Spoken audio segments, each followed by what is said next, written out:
قاری صاحب ایک بہت اہم سوال ہے، وہ یہ ہے کہ ماشاءاللہ دارالقرآن آپ کا چل رہا ہے، اور بھی لوگ ماشاءاللہ حفاظ کرام ہیں، یاد کرایا جا رہا ہے، قرآن یاد ہو رہا ہے، بچے ماشاءاللہ اس کی جو ہے وہ لوگ اپنے گھروں میں برکات بھی دیکھتے ہیں۔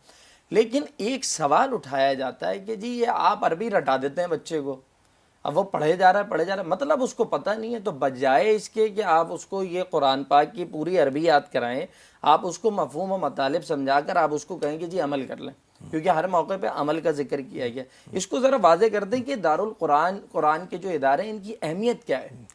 دیکھیے، بڑا اہم سوال ہے جی، اور اس کے اندر یہ ہے کہ اللہ رب العزت نے جب اپنے نبی حضرت محمد صلی اللہ علیہ وسلم پر قرآن نازل فرمایا، تو آیات کا اور قرآن پاک کا جب سلسلہ آپ کے اوپر نزول کا شروع ہوا، تو آپ کے اوپر جب وحی آتی تھی تو آپ اس کو یاد کرنے کی کوشش کرتے تھے، ٹھیک، اور اپنی زبان سے اس کو یاد کرتے تھے۔ بالکل۔ تو اللہ نے قرآن پاک میں فرمایا لا تحرک به لسانک لتعجل به، کہ آپ اپنی زبان کو حرکت نہ دیں۔ جی، ان علینا جمعہ وقرآن، ہم قرآن کریم کو آپ کے سینے میں جمع کر دیں۔ سبحان اللہ، سبحان اللہ، سبحان اللہ۔ اور پھر آگے اللہ نے کیا فرمایا؟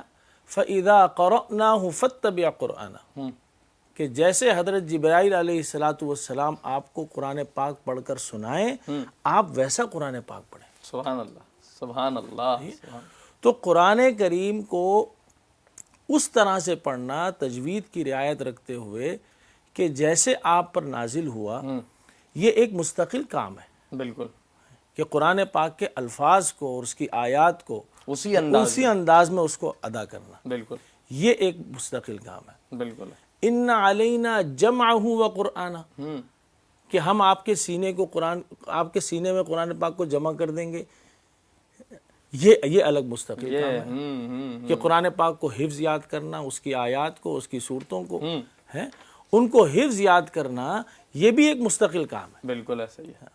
تو یہ جو مدارس ہے، مدارس قرآنیہ ہیں، اور اسی طرح سے دارالقرآن ہیں اور مختلف ادارے ہیں، تو یہ اس کام کو الحمدللہ کر رہے ہیں۔ الحمدللہ، ٹھیک ہے۔ الحمدللہ۔ پھر اس کے ساتھ جو ہے یہ نہیں ہے، ہمارے یہاں یہ نہیں بتایا جاتا خدا نخواستہ کہ آپ کو قرآن کے مفہوم اور معنی نہیں سمجھنے۔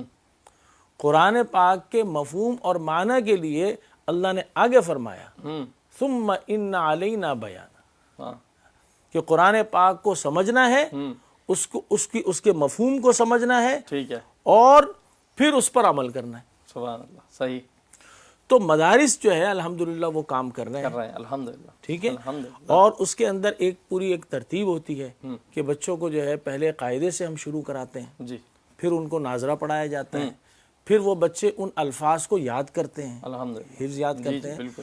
تو یہ جو وقت ہوتا ہے بچوں کا، یہ جو ہے انہی کاموں کے لیے ہوتا ہے، اور اس کے بعد پھر اس بچے کو ہم جو ہے معنی اور مفہوم کی طرف لے جاتے ہیں، اور پھر وہ درس نظامی کا سلسلہ ہوتا ہے، وہاں بچہ تفصیل کے ساتھ ان علوم کو سیکھتا ہے۔